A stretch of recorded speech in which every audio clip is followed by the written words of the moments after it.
Este precioso libro, Carta a los Hebreos. Hoy vamos a hablar, o a predicar por el tema del pecado imperdonable. El pecado imperdonable. En Hebreos, capítulo número 10. Vamos por favor al Nuevo Testamento. Hebreos, capítulo número 10. Vamos a continuar el estudio de la palabra del Señor y vamos a hacerlo desde el versículo 28. Desde el verso 28 al versículo 29. Hebreos, capítulo número 10, verso 28 al versículo número 29. ¿Lo tiene? Y leemos la palabra del Señor, lo hacemos en el nombre del Padre, del Hijo y del Espíritu Santo. El que viola la ley de Moisés por el testimonio de 2 o de 3 testigos muere irremisiblemente. Verso 29.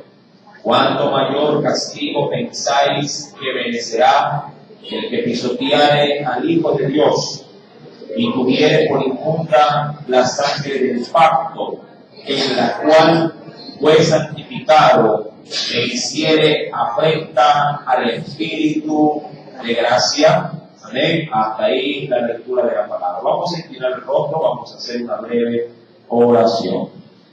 Señor amado, en esta hora te damos gracias, Señor mi Dios, por cuanto, Padre, tu amor, que es infinito, se manifiesta en medio de cada uno de nosotros. Y en función, Padre, de esa insistencia de buscar al hombre en su pecado para perdonarlo, tú, mi Dios, Padre, extiendes el tiempo para darnos oportunidad para el arrepentimiento. En esta mañana, Señor, su pueblo pueda apreciar esa búsqueda, ese interés que tú has forjado, Padre, para con cada uno de nosotros, para con la humanidad. Padre, haznos valorar en esta preciosa mañana este precioso estudio y que sea, mi Dios, a través de tu Espíritu, Padre, el poder ser ministrados, liberados, Señor amado, de todo aquello que pudiera estar, Padre, dando resistencia u oposición para poder tener una vida cristiana fructífera, Señor amado.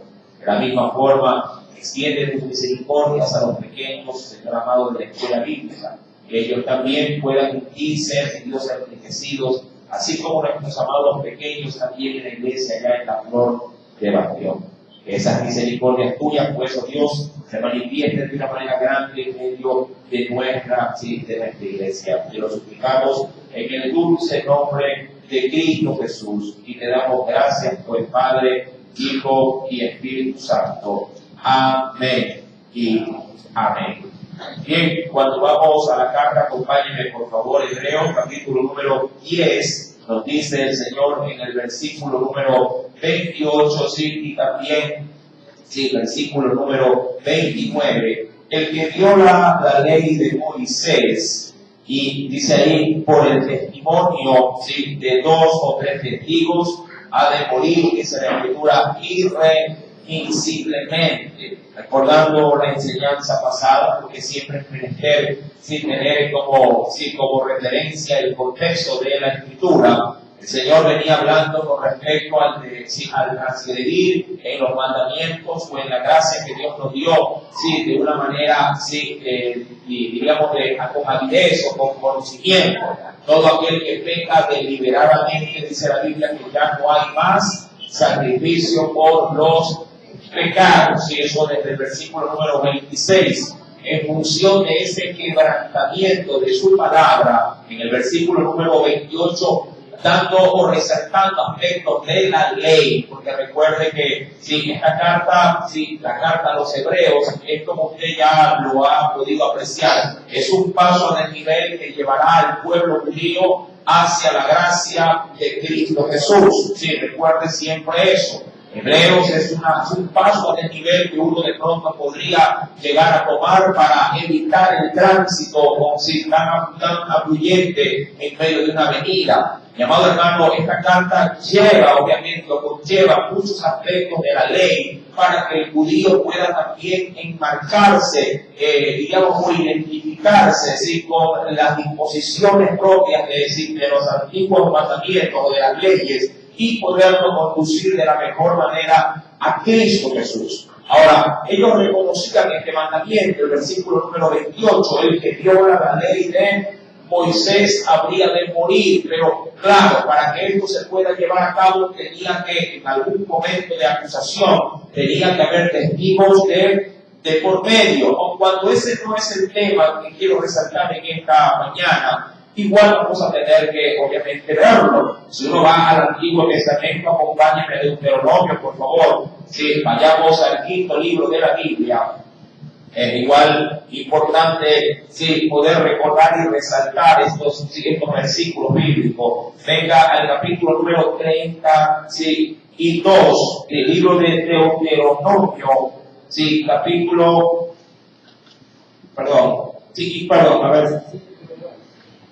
libro de Deuteronomio, un segundito,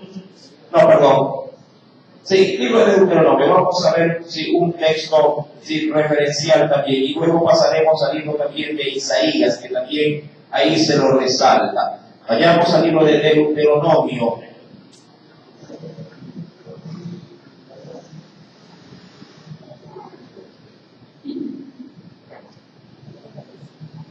Un segundo, por favor. Si no se me ha traspapelado, sí. De capítulo 19. Deuteronomio, capítulo número 19. ¿Ya lo tienen? El quinto libro de la Biblia. Dice en el versículo 15, Deuteronomio número 19, versículo número 15, dice la Escritura, no se tomará, ¿ya lo tienen? No se tomará en cuenta a un solo testigo, y eso en función de alguna acusación, ¿sí?, en la cual implicaría para esa acusación alguna falta grave, ¿sí?, que demande castigo, sanción y posiblemente hasta, ¿sí?, la muerte. No se tomará en cuenta a un solo testigo contra ninguno en cualquier delito ni en cualquier pecado. ¿Lo tiene? Verso número 15 sigue diciendo, en relación con cualquier ofensa cometida, solo por el testimonio de 2 o 3 testigos, dice ahí, se mantendrá, ¿qué cosa? Se mantendrá así la acusación. Es decir, para poder ejercer castigo, sanción o algún tipo de acción contra un ofensor, contra un pecador, la ley obligaba a que debía de haber por lo menos 2 personas que atestiguasen en contra de ese acusado. Si no había el número requerido, se invalidaba porque era simplemente la palabra de él versus la palabra del que acusaba, y eso podría obviamente tomarse como referencia de una mentira, pero si había más personas que atestiguaran acerca de esto, entonces la acusación iba en firme. Ahora, eso en cuanto obviamente a los aspectos de la ley. ¿Y por qué las menciona el apóstol Pablo? Porque él viene hablando de, desde el contexto, verso número 26 y 27, él viene hablando de que se ha pecado o se está infringiendo el mandamiento, pero de una manera deliberada, es decir, se está pecando con toda conciencia, con todo conocimiento de la Escritura. Y en función de eso, a veces, mi amado hermano, el hombre puede llegar a ser tan deshonesto, puede llegar a ser tan, de pronto, queriendo usar algún aspecto que se ajuste más a la realidad bíblica. El hombre puede ser tan caradura que peca y no le interesa si lo ve. Infringe de pronto algún tipo de mandamiento, y si lo ven o no lo ven, le da lo mismo. No hace mucho veníamos por ahí por la avenida principal de una de las personas que venden estos productos de frutas y verduras por las calles. Y antiguamente yo creo que poco o nada se veía el consumo de la H, ¿verdad?, por el sector, pero este vendedor, más allá de lo que estaba obviamente ofertando, llegó un momento en que dejó la fruta a un ladito y sacó su puntita, sacó sus sorbetitos, se sentó en la vereda y toda la gente y siguió vendiendo.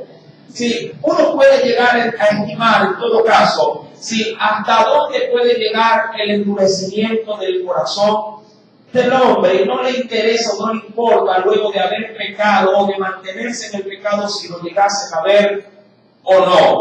Claro que en la actualidad nuestras leyes son demasiado permisivas con respecto a esta situación, pero a la verdad, el consumir droga es una falta, toda especie de mal, dice la Biblia, que ya de por sí es pecado. Incluye a usted en esa especie de mal toda intención de pecado que pudiera ver a la presente fecha. Ahora, cuando vamos pues al texto, porque quiero obviamente concentrarme en el tema que quiero tratar, el pecado imperdonable, lo que primeramente Dios viene dándonos como que en una especie de anticipo es que para poder llegar a cometer ese tipo de pecados, sí, mi amado, hay una recurrencia, diríamos así, hay una especie de impulso que ya a mí me viene taladrando la Biblia desde el verso número 26. Hay conocimiento para ello, hay avidez, hay toda intención, existe deliberadamente la inclinación por querer mantenerse en la falta. Eso básicamente es lo que nos viene taladrando la Biblia en el versículo número 26. Recuerde que nos dice, si pecamos voluntariamente, ¿verdad? Luego de haber recibido el conocimiento de la verdad, y luego nos dice la sentencia que ocurre si así nos mantenemos, una correcta expectación de juicio. Y luego en el versículo 28 ahora nos dice que si nos mantenemos en ello, si alguien obviamente nos descubre y nos declara o nos manifiesta delante de los demás, ese pecado nos puede conducir de manera contundente a la sanción. Ahora, en el versículo número 29 nos dice, ¿cuánto mayor castigo? ¿Sí? ¿Cuánto mayor castigo pensáis que merecerá el que pisoteare al Hijo de Dios? Ahora, esta expresión, que va de pronto en la mente propiamente de quien la escucha, dirá, pero yo, ¿en qué momento pudiera llegar a pisotear al Hijo de Dios? Claro, no necesariamente se refiere a que Jesús se acueste en el piso y usted le pone de pronto el pie en el cuello, o pasa sobre él, o camina sobre él. No tiene esa expresión, no es tan literal como se podría llegar a leer. Eso más bien tiene que ver con todo lo que Él hizo por usted, que a usted le da un importismo total todas las acciones que Él realizó para traerle a usted y a mí, ¿qué cosa? Salvación. A eso se refiere pisotear al Hijo de Dios. Todo lo que Él hizo por mí, si a mí no me da, digo yo, el interés de ese sacrificio, de esa acción de amor que Él ha hecho, si por mi ser, por mi de pronto, por la estimación que tiene hacia la humanidad, toda persona que es indiferente a ese sacrificio, toda persona que es renuente a ese sacrificio, y simbólicamente está pisoteando a Jesús. Está básicamente como que despreciando todo lo que Él ha hecho por amor hacia nosotros. Ahora, este texto obviamente va ligado a una sanción. Dice la Biblia, ¿cuánto mayor castigo pensáis que merecerá el que pisoteare al Hijo de Dios, teniendo, dice la Biblia, por inmunda la sangre del pacto, en el cual, dice aquí, ¿qué fuiste por medio de esa sangre? En el cual fuisteis santificados, fuisteis consagrados, fuisteis apartados. Estoy utilizando solamente sinónimo, a la hora de ¿qué? De recibir de Él, esa salvación.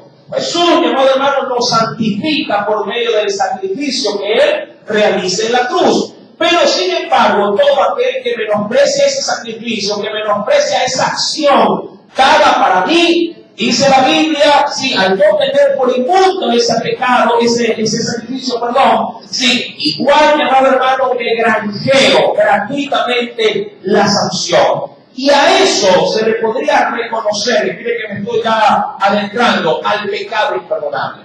De hecho, En el Antiguo Testamento se consideraba una ofensa el solamente pronunciar el nombre de Dios. Tanto así que al inicio, a la presente fecha, desde los tiempos de Moisés, se quitó el nombre de Dios adrede, y se dejó de pronunciarlo para que los gentiles, sobre todo, no tuviesen oportunidad con esa vida, según decían ellos, de pecado, siquiera nombrar el nombre de Dios. De ahí que comenzaron a cambiar el nombre del gran yo soy, que hasta la fecha no se sabe de manera concreta cómo se puede llegar a pronunciarlo. Tanto así que simplemente se ha utilizado sinónimo para poder, en este caso, establecer la pronunciación de su nombre. El gran nombre de Yahweh, como le dicen algunos, o el yo soy, o el Elohim también, que son simplemente sinónimos, no se lo ha podido hasta la presente fecha así identificar. Mire que nosotros en nuestra Biblia lo tenemos con el nombre de Jehová, que es a la verdad una invención donde se le ha puesto vocales a las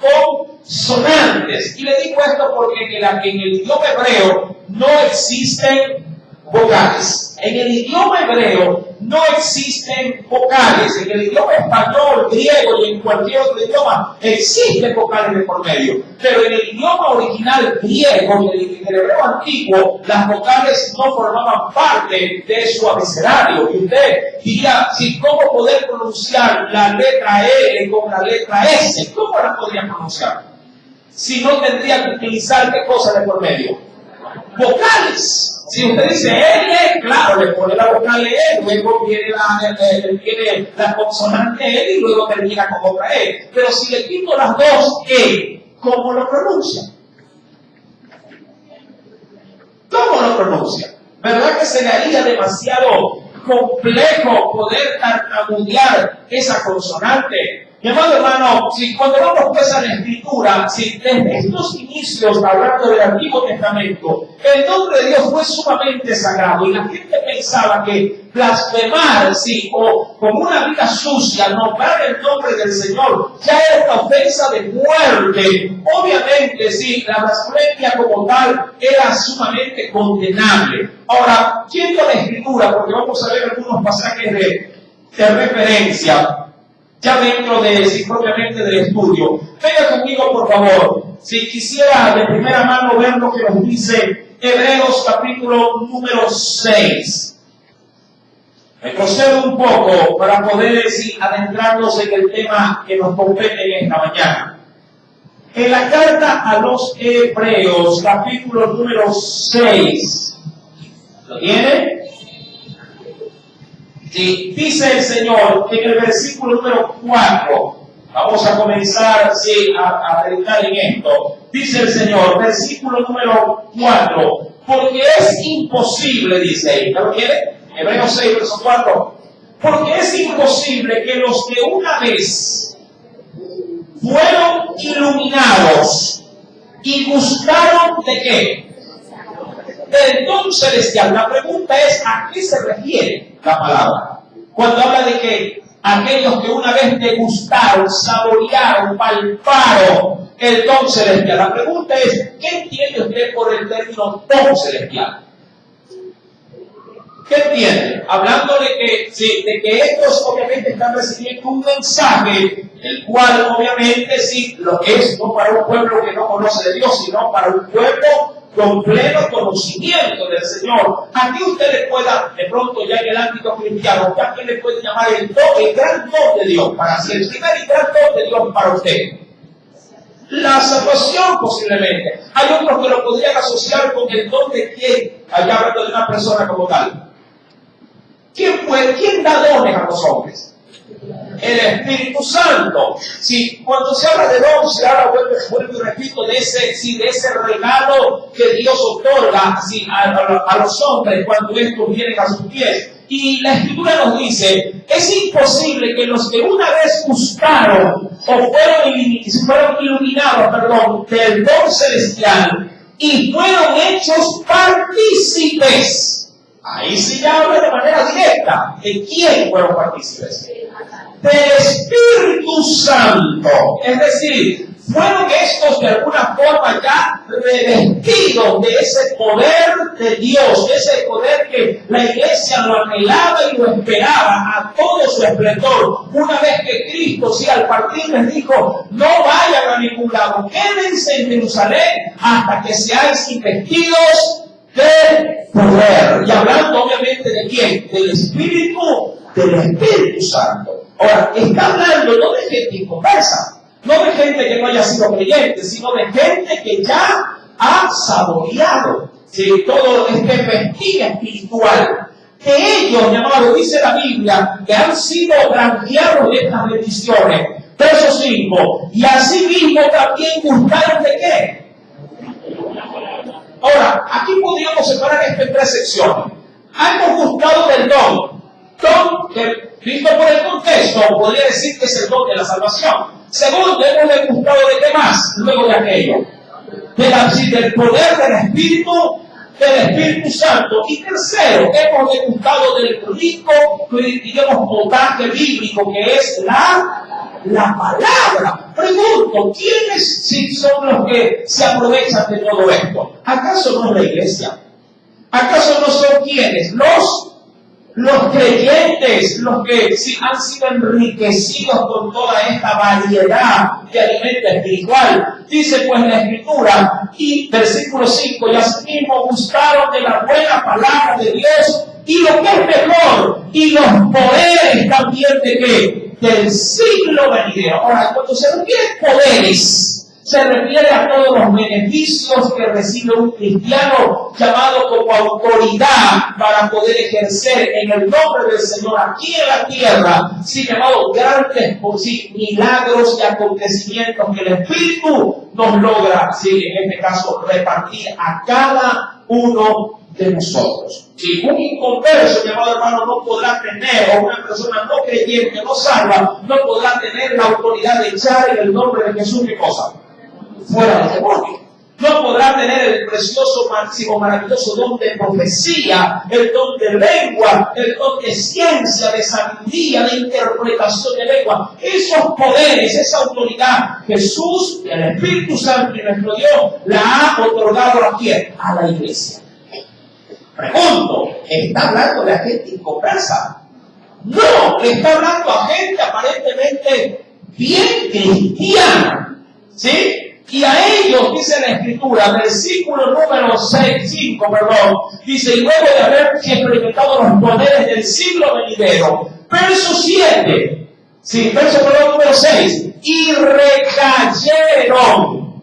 Ojo, han experimentado todos los beneficios de Dios, pero luego ¿qué hacen? Recaer, sean otra vez renovados para arrepentimiento, crucificando de nuevo para sí mismo al Hijo de Dios y exponiendo, por su mala forma de vivir, exponiendo de nuevo a quién, a Jesús, al imperio. Ahora, este texto empieza en el versículo número 4, cuando dice, porque es imposible que esto vuelva a pasar.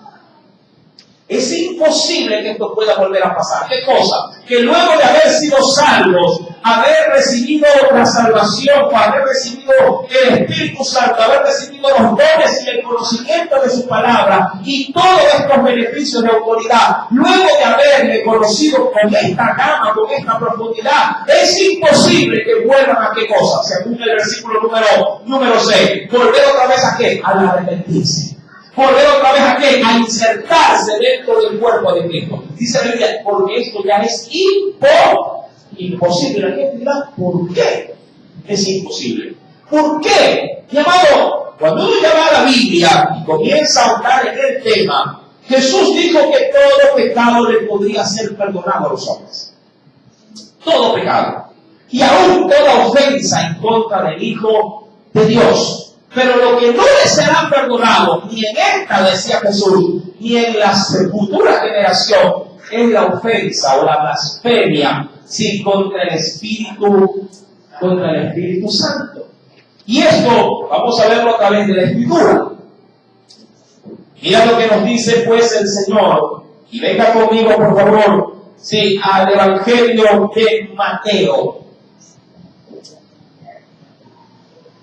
Evangelio según San Mateo. Veamos al detalle y luego lo compararemos con Hebreos, que es el texto que nos compete estudiar. En el Evangelio de Mateo, ¿lo tiene? En el capítulo número 12, Mateo capítulo número 12, dice el Señor, voy a leer desde el versículo número 31 al 32. ¿Ya lo tiene?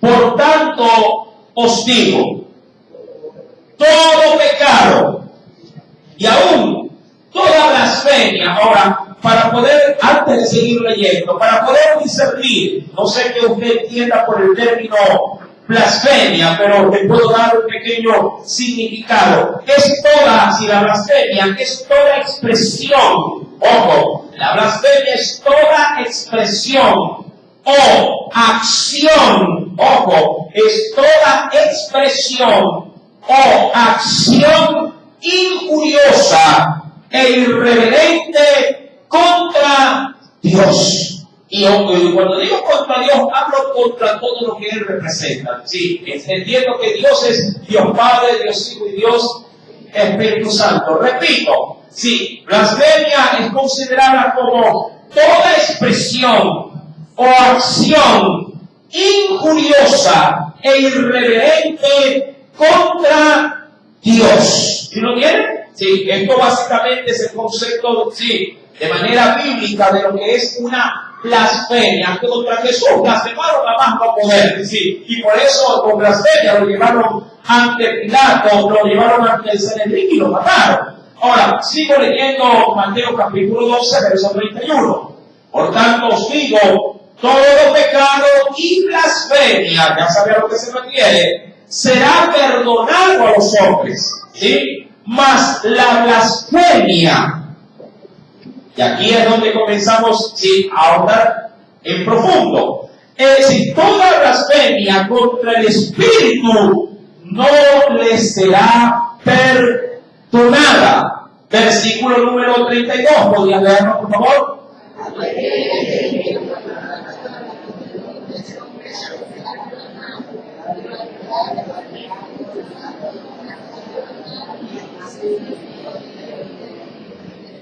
Ahora, escuchaba el otro día de parte de uno de nuestros hermanos, sí, ¿cómo poder saber si yo no he incurrido en la blasfemia contra el Espíritu Santo?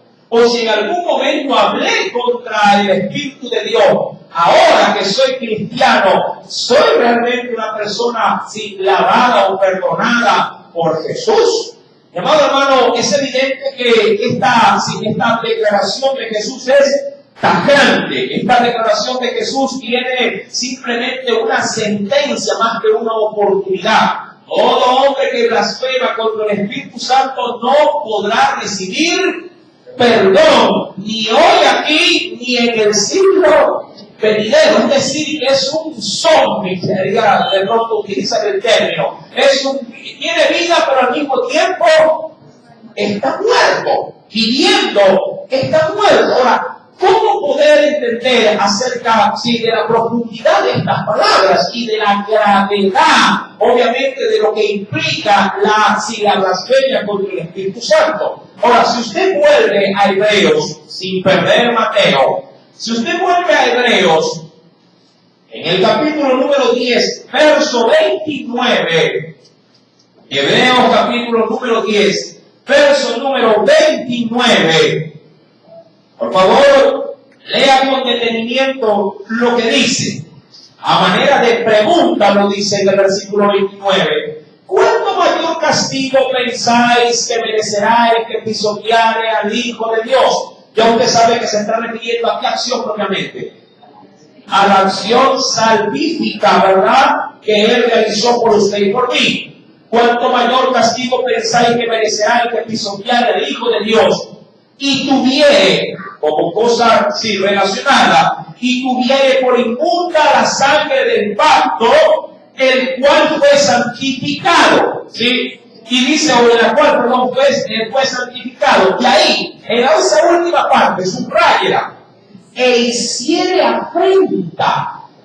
Ahí, ese término afrenta, ¿quién podría entenderse? E hiciera, si ofensa, o hiciere blasfemia, o hiciere algún tipo de mal contra el que gestó todo esto. ¿Quién gestó la salvación? ¿Quién pudo, mi amado hermano, garantizar que el sacrificio de Jesús fue aprobado por Dios sin en la cruz del Calvario? Yo esto ya lo he enseñado, obviamente, bajo otra óptica. Si Jesús, mi amado hermano, recibe la aprobación de su Padre en la muerte de la cruz, solamente cuando ocurre una acción luego de ese sacrificio. ¿Cuál fue esa acción?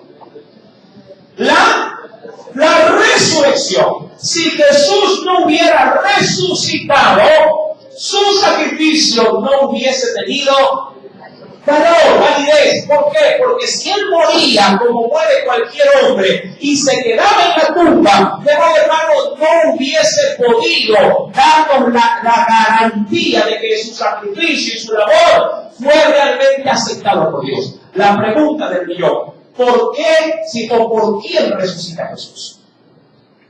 ¿Quién levantó a Jesús de la cruz, del sepulcro? ¿Quién lo levantó del sepulcro? ¿Quién? ¿Quién lo levanta? Mire, la Trinidad tiene que estar ahí siempre para poder, diríamos, ver el plan salvífico. Es decir, la salvación no solamente está en Dios Padre, no solamente está en Dios Hijo. El uno dio la orden, el otro la ejecutó, y el Espíritu Santo lo levanta. Eso ya lo vimos en otras enseñanzas. Jesús se levanta del sepulcro por el poder del Espíritu Santo. Es el Espíritu de Dios el que da el poder para sacarlo de entre los muertos.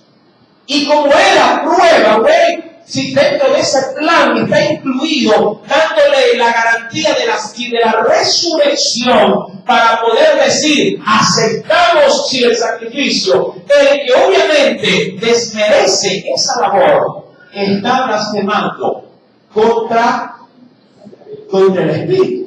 Y ese pecado es el que no será perdonado jamás. Ni en este, ni en el venidero.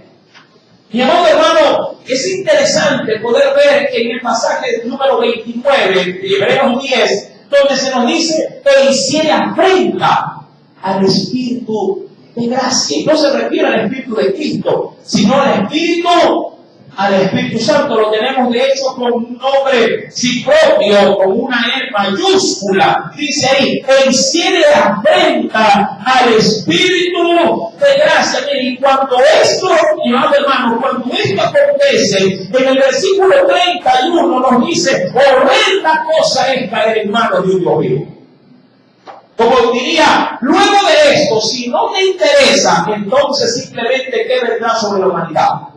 Juicio, vendrá castigo, vendrá obviamente la paga absoluta por tu pecado. Y ustedes y yo sabemos que la paga del pecado es muerte. No hay otra salvedad para esta situación. Cuando uno va a la Escritura, quizá, exponer ciertos ejemplos.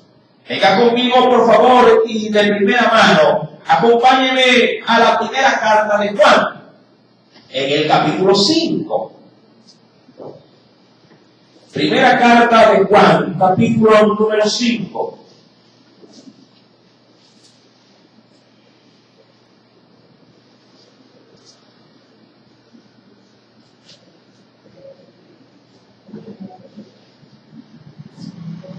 ¿Lo tiene?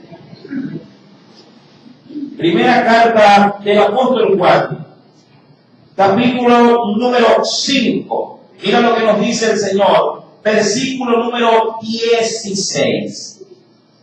Verso número 16. ¿Ya lo encontró? Nos dice el Señor. Hebreos capítulo Juan, primera de Juan, capítulo número 5, verso número 16. Si alguno viere, y aquí está el asunto, Si alguno viere a su hermano cometer, ¿si va conmigo en la lectura? Pecado, pero ahí dice algo especial.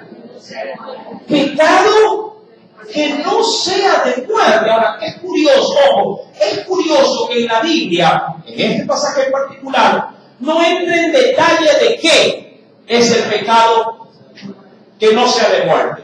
Es curioso ver que en este pasaje bíblico no se dice los pecados también, o se detallan los pecados que son de muerte. ¿Sabe por qué no se da el detalle ni de lo uno ni de lo otro? ¿Sabe por qué? Porque para la iglesia esto estaba plenamente identificado. Así de sencillo. Para la iglesia, esta lista, tanto del pecado de muerte como del pecado de no muerte, para ellos esto era tan claro como el agua. Ellos no tenían la necesidad de que alguien le diga, sí, oh, mira, el pecado de muerte es A, B, C, D, E, hasta la Z. Y todos los pecados que no son de muerte, que es el 1, 2, 3, 4, hasta el número 1000, esos sí, Dios los puede perdonar. La iglesia no necesitaba una lista específica de qué es lo que era de muerte y qué es lo que no era de muerte. Para la iglesia era, si alguien pisotea la sangre de Jesús y hace inmerecedor de ese sacrificio su vida para con él, entonces esos pecados son pecados imperdonables. Ha pisoteado al Espíritu Santo, ha menospreciado la gracia de Dios a través de su Espíritu por medio de Jesús. Punto. Claro, otras ofensas que no involucraban pecados con validez, con conocimiento, los que no involucraban eso, decían que esos pecados Dios todavía los sigue perdonando. Pero las ofensas directas contra la gracia redentora por medio del poder del Espíritu Santo ha menospreciado, se ha muerto al punto, se volvió a la borrachera y se le dice y se le habla y sigue en su pecado imperdonable. Porque ya no le interesa lo que el Espíritu Santo hizo por él. ¿Y qué hizo el Espíritu Santo? Garantizarle la redención, dándole la resurrección al Salvador. Para la iglesia primitiva no había tanto lío, para nosotros es lío. Porque de pronto, si tenemos tan poco valor de lo que hizo el Espíritu de Dios, por eso es que Jesús decía con gran interés, es necesario que yo me vaya para que pueda venir el Espíritu Santo. Los discípulos en su debido momento no entendieron la profundidad y el valor de las palabras de Jesús. Ellos querían que Jesús siempre estuviese allí con ellos, pero la iglesia en ese entonces no sabía que si Jesús se quedaba y no moría y el Espíritu Santo no lo resucitaba, de modo que todo hombre que todavía moría estaba ligado a su pecado. Jesús podía haber, llamado hermano, perdonado a los hombres, pero si el sacrificio como tal no se llevaba a cabo, su perdón era limitado. Tenían que venir a él de manera directa por medio de su persona y decirle, Señor, perdóname, y lo perdonaba. Pero de ahí en adelante esa persona podría volver a pecar. ¿Cómo volver a garantizar el perdón de Jesús? Tenía forzosamente que morir y tenía forzosamente que ser resucitado. Si a la mujer de pronto del flujo de sangre la perdonó y la sanó, si ella más tarde volvía a pecar, volvía a morir. Porque Jesús todavía no había muerto. Recuerde que para poder recibir la herencia del testador, Hebreo habló acerca de eso, tiene que morir el testador. Si el que hace, digamos, el contrato o hace el testamento y que quiere dejar la vida eterna por herencia, si él no muere, no se puede repartir los beneficios. ¿Verdad? Tenía que morir, pero también tenía que resucitar para poder darle el sello de aprobación de su labor como Salvador. Dice la Escritura, mi querido hermano, si quisiera ir adicionalmente, si no pierda la primera de Juan, porque es necesario poder reconsiderar esto. Dice, por favor, mira conmigo a Colosenses.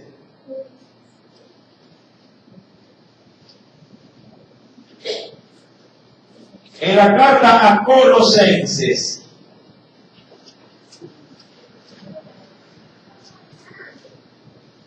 ¿Lo tiene? En el capítulo 2, dice desde el verso 11 al 12, en él también fuisteis circuncidados, con circuncisión no hecha a mano, al echar de vosotros el cuerpo pecaminoso carnal en la circuncisión de Cristo. Esto no quiero resaltar, pero si lo otro, verso 12.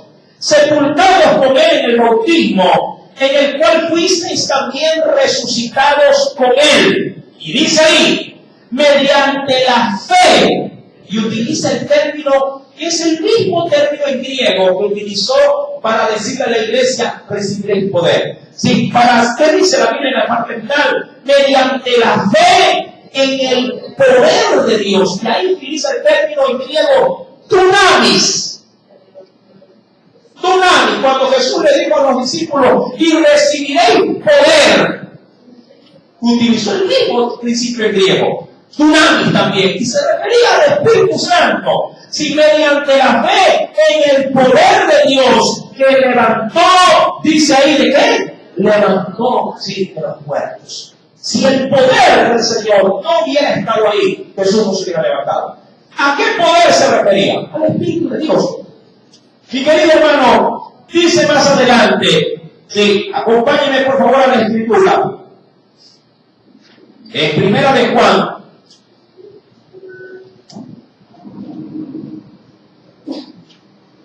Primera de Juan, capítulo número 5, versículo número 16.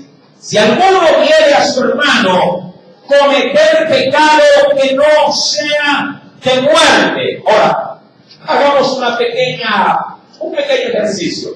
Pregunto, usted debe de tener, creo que tiene el suficiente expertismo para poder establecer esto. Somos todos participantes de la misma naturaleza en Cristo Jesús y tenemos su mente. ¿Qué podría usted considerar un pecado de no muerte? Vamos, abro la sesión. ¿Mande? No seamos tan agresivos. Estoy hablando de la vida cristiana. Cristianos. Lea el contexto. Si alguno viene a su hermano, se refiere al hermano en la fe. Que yo veo a un hermano en la fe matando a alguien. ¿Qué? Mezquinar algo. Perfecto. Eso es algo mucho más liviano. De pronto el hermano es mezquino. El hermano es un poquito, sí, como le dicen a los que son agarraditos de color. Tacañitos, ¿no? El hermano tiene un corazón bastante, diríamos así, endurecido en cuanto a la hora de qué, de dar. Y usted, con ese tipo, digamos, o clasificación de hermanos, que puede ser que haya bastantes o no, sí, la iglesia, ¿qué podría llegar a hacer por el hermano? Orar, Señor, perdónale su mezquindad. Dale un corazón liberal, dale un corazón espontáneo, dadivoso, un corazón generoso, y uno ora por él. Un pecado que no es de muerte. ¿Qué otro aspecto podría ser, hermano? Resentimiento. Sí, un hombre sí, con resentimiento es un hombre que de pronto, sí, cualquier cosa lo ofende. Sí, el pastor no lo saludó a la salida del culto y se va ofendido. Dice, ya no voy a ir a la iglesia. ¿Y qué pasó? Que el pastor no le dio la mano. Al hermanito de al lado le dio la mano. Y le dijo, estaba al lado. Como que no le dio, así se resintió el hermano. Sí, esos son pecados considerados como pecados que no son de muerte. Y que obviamente infringimos muchas veces, sí, a cada instante en las cosas. Los pecados que obviamente, digamos, son considerados a nuestro entender y bíblicamente como ofensas que no son intencionales, pero sin embargo muchas veces permanecen en nosotros. ¿Quién de pronto no se presta como hermano aún en la fe en la gritería? Llega a casa simplemente, vea que está la casa patas arriba y usted comienza a hacer lo suyo.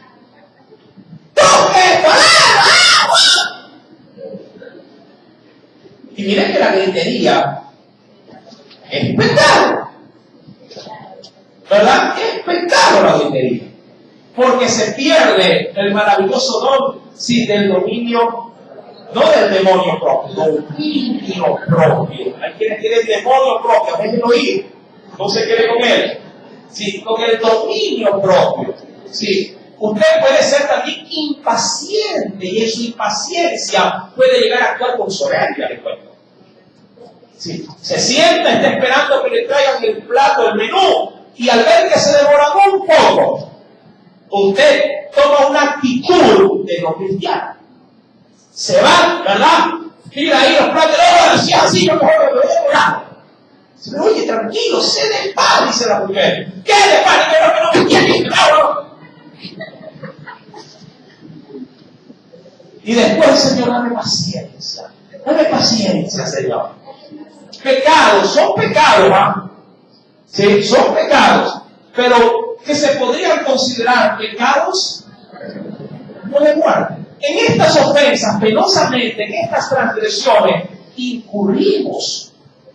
¿Sí? Incurrimos, pero por eso es que sí, es necesario que siempre estemos acudiendo al Señor para que nos perdone y para que nos ayude a cambiar en estos asuntos. Ahora, eso podría, diríamos, está enmarcado, solamente de una lista así muy vaga, sí, en lo que se podría considerar como pecados de no muerte. Pero la Biblia dice que hay pecados de muerte.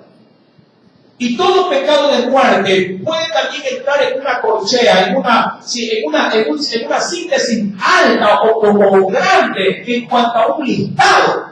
Ahora, todo pecado de muerte es todo pecado que yo podría cometer con toda avidez, menospreciando permanentemente el sacrificio de Jesús. Es decir, es cuando he tomado mi pecado, ojo, mi pecado, mire cómo lo declaro, porque no lo quiero aflojar. Vuelva por favor a Mateo, capítulo 12. Porque Jesús, luego de hablar acerca de que no se nos perdonará cualquier blasfemia contra el Espíritu Santo, luego de ese versículo dará, sí, la pequeña lista de a qué se refiere. Y es una pequeña lista que no la nombrará en detalle, pero sí la enmarcará en una corchea. ¿Lo tienen? Dice Mateo capítulo número 12, versículo 33. ¿Qué dice?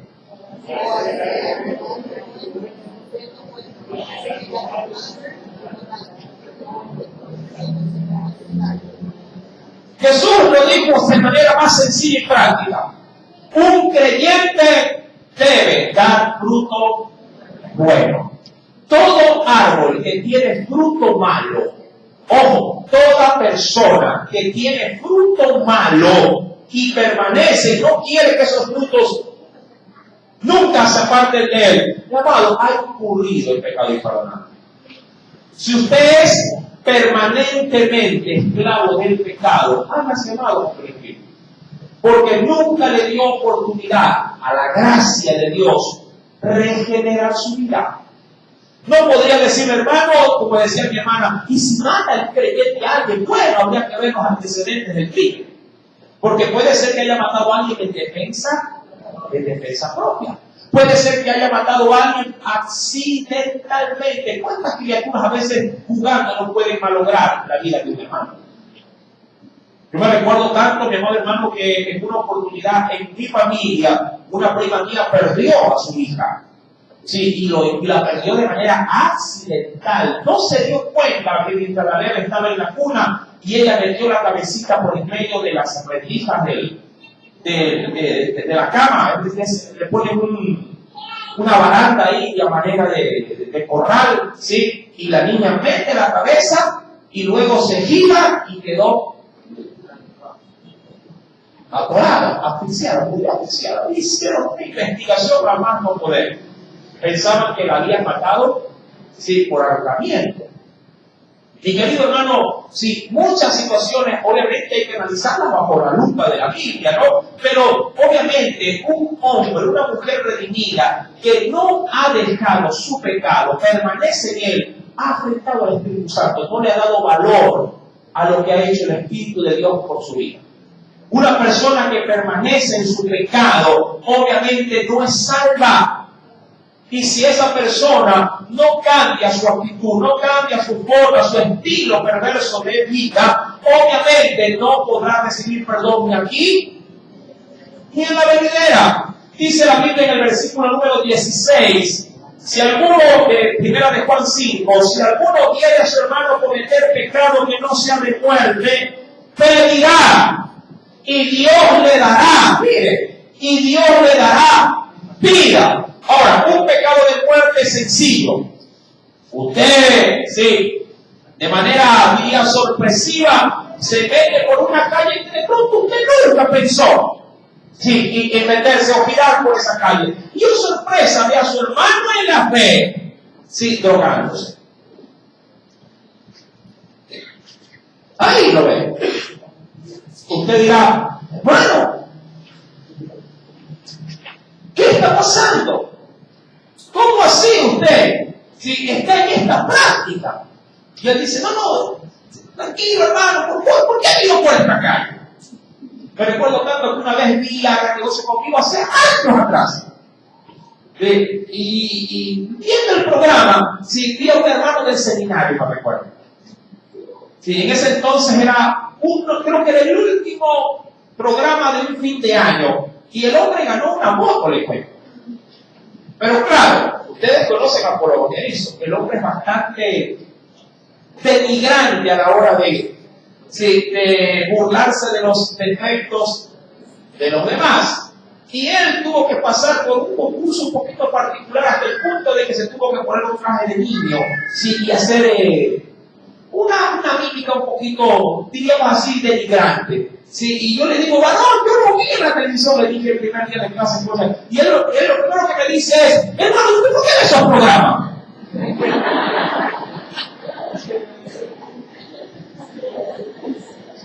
La pregunta es, ¿por qué estaba haciendo el programa?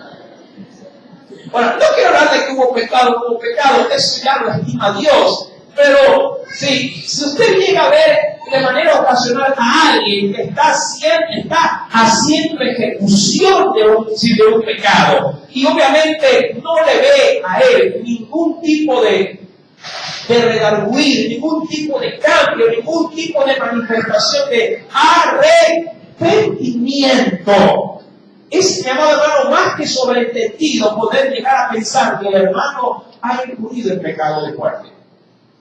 Porque no le interesa ya, si en su, digamos, estilo de vida, reconocer el precioso valor que tiene para él, porque así el Espíritu de Dios lo ha manifestado, la resurrección de Jesús para libertarlo de ese pecado.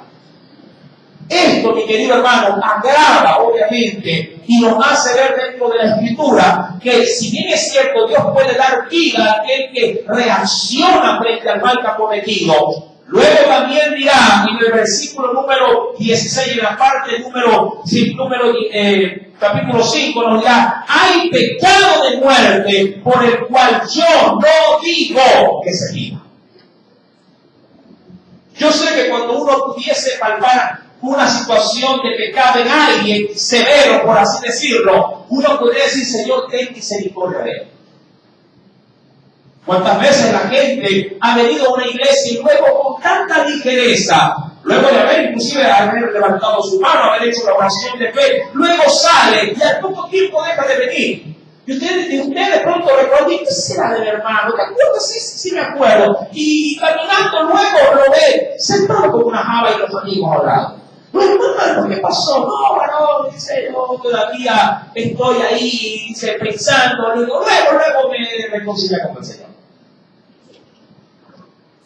Pero ya no lo ve con una actitud de remordimiento siquiera, ya no lo ve con una actitud de arrepentimiento sincero, sino que lo ve entregado por completo al pecado.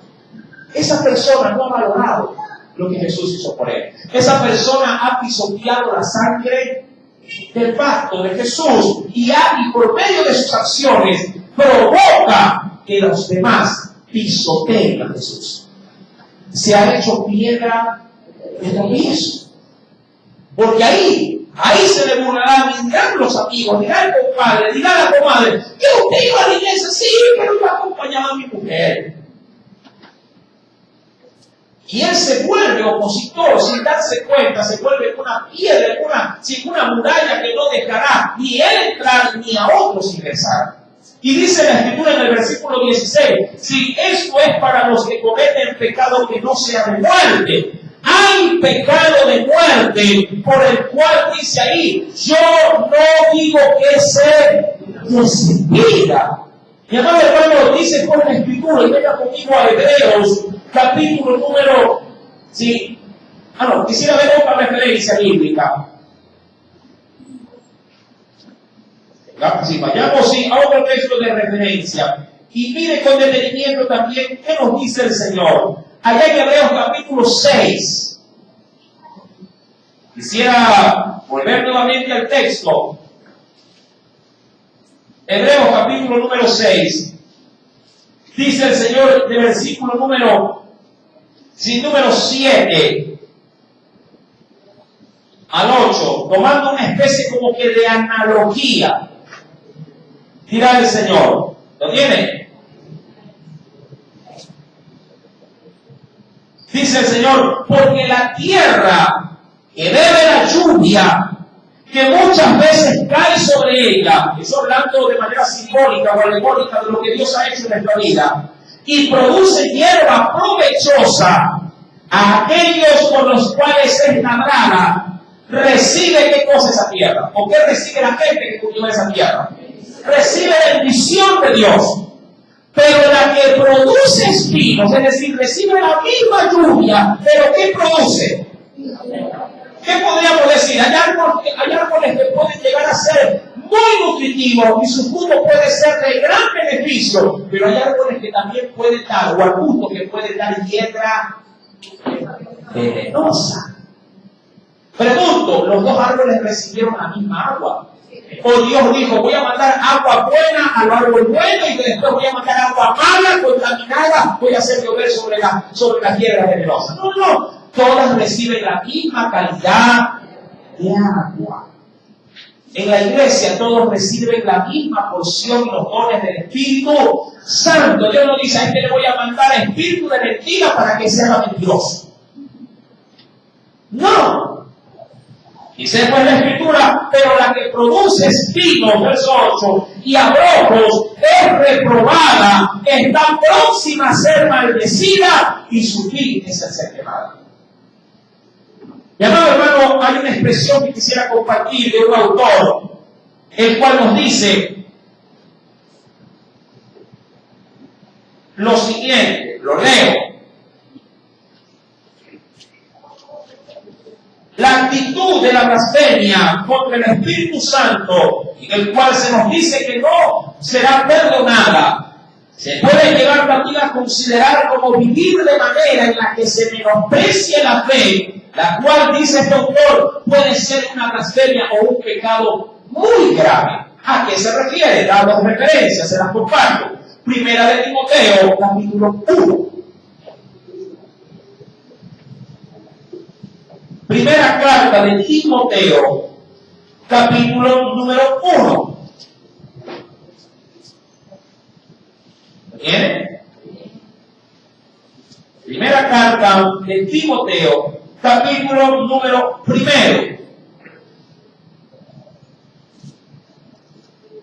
Dice desde el versículo número 18 al 20. Este mandamiento, hijo Timoteo, te encargo para que conforme a las profecías que se hicieron antes en cuanto a ti, porque él recibió el ministerio por imposición de manos, milites por ellas la buena milicia, manteniendo la fe y buena conciencia, desechando la cual, ojo, naufragaron en cuanto a la fe, naufragaron en cuanto a la fe, algunos, verso 20, de los cuales son, que estos eran hermanos, eran de la fe, pero ¿qué pasó? Naufragaron. Ahora, ese naufragio fue por voluntad propia, es decir, estaban en el barco, pero dijeron, ¿qué pasó? Saltaron. y dijeron, no me gusta este barco, y se buscaron al agua. Por eso dice naufragaron, y dice de los cuales son Himeneo y Alejandro. Y mira, ¿qué había pasado con estos dos hermanos? Que abortaron, que apostataron de la fe, a quienes entregué a Satanás para que aprenda. Ahora, ¿qué ellos insultaron al Espíritu Santo? Si lo insultaron todo, no. Su forma de vivir hizo que se blasfeme al Espíritu de Dios. Para que no aprendan a qué dice, a blasfemar. Sí, a blasfemar. ¿Contra quién? Contra el Espíritu Santo. Adicionalmente, en la segunda carta del apóstol Pedro, mira que abandonar la fe es una típica acción de blasfemia. Segunda carta del apóstol Pedro, el problema de la blasfemia es que está más expuesto a que lo cometa penosamente un cristiano. Ese es el problema acá. Quien puede llegar a cometer pecado imperdonable no tanto es el inconverso, sino que el que está más expuesto es el propio creyente. Pregúnteme.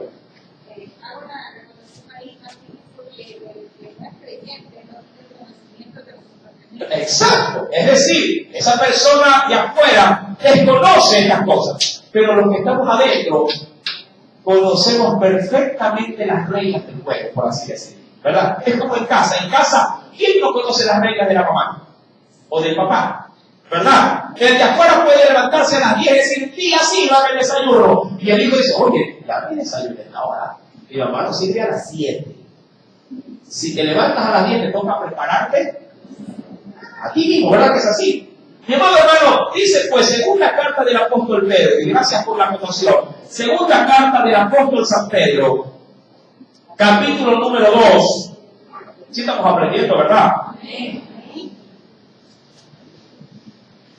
Segunda carta del apóstol Pedro, capítulo número 2. Dice el Señor, sí, del versículo número 1 al 2 también. Pero hubo también falsos profetas ¿y el problema? ¿Entre dónde? Entre el pueblo. ¿Sí? Seguimos expuestos. Entre el pueblo. Como habrá también, ¿qué dice? ¿Qué dice? Entre vosotros. Ese es el problema de la blasfemia. Que no se lo produce, no se lo ve acá en escala allá afuera, sino aquí adentro. Y dice aún más, que introducirán encubiertamente herejías destructoras y aún negarán al Señor que los rescató, atrayendo sobre sí mismo, miren, destrucción repetida. Verso 2. Y muchos seguirán sus disoluciones, por causa de los cuales el camino de la verdad, y volvemos a lo mismo, provoca blasfemia. Y al provocar, estos mismos se condenan. Y querido hermano, es evidente que para la iglesia, vuelvo y repito, primitiva, el asunto de la blasfemia lo tenían claro como el agua. En la actualidad, al dar libertinaje a la carne, hacen que blasfeme. De modo, penosamente existen iglesias donde es lo mismo haber pasado del catolicismo al evangelio cristiano.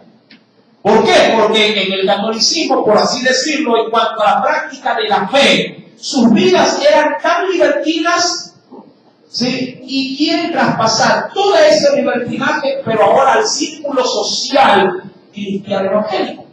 Es decir, allá afuera se metían a las discotecas, se amanecían bailando y tomaban, vienen a Cristo y mantienen el mismo estilo de vida. Ya utilizaban ropa, diríamos, se hacía escandalosa, se hacían piercing, se tatuaban, vienen a Cristo y mantienen tal cual el mismo estilo de vida. Es decir, que no hay diferencia alguna. Cuando la fe no te ayuda a cambiar, hay un problema en lo que estás creyendo. Pero a veces el problema no es la doctrina, el problema es el que no quiere obedecer la doctrina. Esta situación, mi amado, nos expone a ser de alto riesgo hasta el punto que podríamos, aún sin decirlo, con nuestra forma de vivir, podríamos gritar la blasfemia. Recuerda que el árbol bueno se reconoce por el fruto bueno y el árbol malo se reconoce por el fruto malo. Si usted ve al creyente que sigue montando en el carro muchachas peladas y las lleva a los moteles y luego viene el domingo así, a traer su viejo, a traer su ofrenda, a cantar alabanza y a gritar en el culto, amén, amén, amén, no es cristiano. ¿Qué hace más peso? ¿El venir al culto o seguir siendo infiel y llevando mujeres a los moteles? ¿Qué es lo que grita su vida? ¿Cristiandad o maldad? Maldad. La acción como tal de venir a la iglesia no te da garantía alguna de salvación. Al contrario, está siendo causa de blasfemia. Tu misma vida hunde, sí, como una piedra en el fondo del mar, hunde, sí, tu destino. Y quienes te ven viviendo de esa manera se hundirán contigo. Porque serás para ellos un obstáculo y te dirán, por eso es que yo no quiero ir a la iglesia. Porque para seguir siendo hipócrita, seguir siendo mentiroso, seguir siendo adúltero, para eso déjeme con mi religión. Tú te hundes y hundes a los demás. Y después decimos, es mi vida. No, no es tu vida. Desde que viniste a Cristo dejó de ser tu vida. Es la vida de Cristo en ti. Amén. Aleluya. Y si no sabes vivir, puede ser causante de la muerte de los demás. Amado hermano, la cosa es muy seria porque los primeros involucrados en morir frente a un mal testimonio de mantener una vida desordenada son tus propios hijos. Ellos son tus primeros testigos oculares de cómo debe de vivirse la vida cristiana. Mi amado hermano, si queriendo pues concluir en este precioso estudio de Hebreos capítulo número 10, ¿cuántos están aprendiendo? ¿Verdad? Por eso es que el Señor ha dicho, versículo número 30 ahora de Hebreos capítulo 10, luego de que se han reconocido aquellos que han pisoteado la sangre de Jesús y han afrentado el poder del Espíritu Santo, dice en el verso número 30, pues conocemos al que dijo, mía es la venganza. La pregunta es, ¿contra quién se va a vengar? ¿Ah? A veces decimos, Señor, tu palabra dice, tuya es la venganza, así que ese pecador, Señor, fulmínalo con tu poder. Y cuando vamos a la Biblia, está diciendo, yo me voy a vengar, no es contra ellos, sino contra los que han pisoteado la sangre de mi Hijo. Y ahí decimos, ¡uy! Ay, no, Señor, misericordia, misericordia. El contexto no habla de la tesis de venganza en contra de las naciones paganas. Habla de venganza en contra de quienes no han valorado lo que su Hijo y lo que el Espíritu Santo hizo por su Hijo. Y él dice, pues la Escritura, pues conocemos al que dijo, mía es la venganza, yo daré el pago, dice el Señor. Y otra vez, el Señor juzgará a su pueblo. Ahí pues me estudiamos ayer en el estudio de Joel. Ayer me tocó a mí la enseñanza de Joel y pude ver a los faltones. A veces los hermanos dicen, uy, ¿quién predica el sábado? Fulano, no vengo. Quiero predicar el pastor, creo que se va a mensaje, pastor, no. Llamado, y ayer con Joel se vio de manera muy precisa un estudio acerca del día de Jehová. ¿Cómo será ese día y en qué consistió el juicio de ese gran día de Jehová? Y ahí, amado hermano, dice la Biblia en el versículo número 30, la parte final, y otra vez el Señor juzgará. ¿A quiénes? A su pueblo. Y verso 31 culmina hasta aquí. Horrenda cosa es caer en manos de Dios mismo. ¿A quién le habla este texto? ¿Al inconverso? No. A su pueblo, a sus hijos, a los que han sido salvos y que posiblemente no han valorado la salvación como se la debería de valorar. Amén. Que el Señor, mi amado hermano, añada gran bendición sí, en tu vida por medio de esta preciosa palabra. Amén. Se lo agradecemos dándole una muy fuerte oportunidad.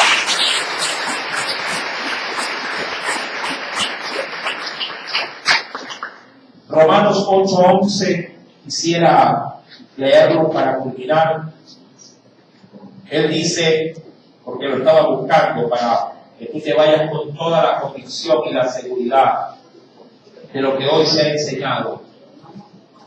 Sí, Romanos 8:11 dice, y si el Espíritu, y mira que habla de la persona del Espíritu Santo, dice, voy a orar por medio de con este texto, y dice, y si el Espíritu de aquel que levantó de los muertos a Jesús mora en vosotros. Mira la dualidad de la Trinidad.